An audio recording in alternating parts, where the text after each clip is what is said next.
Kdaj ste se začela ukvarjati z biatlonom?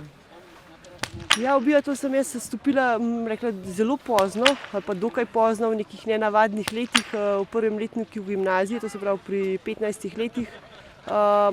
Tudi v smučarskem teku sem se priključila tudi dokaj pozno, glede na današnje neke normative, ki jih imamo v družbi zdaj, da se moramo zelo hitro vključiti v neke klube.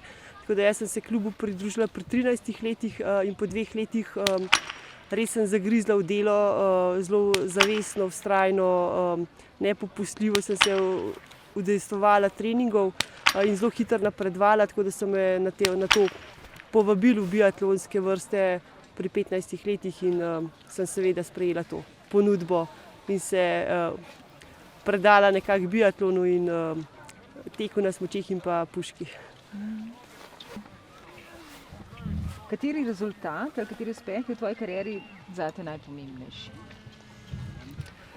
Ja, zdaj, če merimo športne rezultate v tem smislu v osvajanju medalj in pa kolajn in pa naslovov, potem definitivno izberem tekmo tukaj na Pokljuki, kjer sem res pač stopila na stopničke pred domačimi gledalci, pred domačimi navijači in to mi je tisti najbolj radosten trenutek, bom rekla, kariere, da ti uspe tisto, kar si vedno želiš ravno tukaj doma na Pokljuki.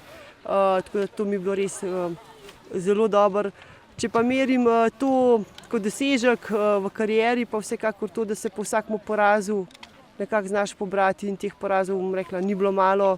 Ti treningi zelo naporni in da premoraš vso to vztrajnost, se pobirati iz dneva v dan. Na to sem mogoče danes najbolj ponosna in pa hvaležna, da sem to uspela. Kateri trenutek v tvoji karieri mogoče bi zate najbolj zabaven?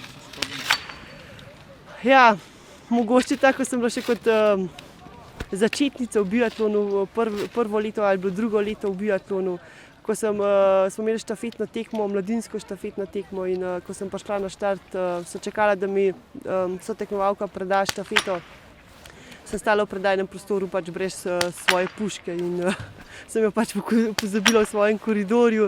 Tako da to je bilo, bom rekla, zelo panični trenutki, ampak smo rešili seveda z dodatnimi sekundami, ampak danes se na to smejimo, takrat pa je bilo res zelo stresno.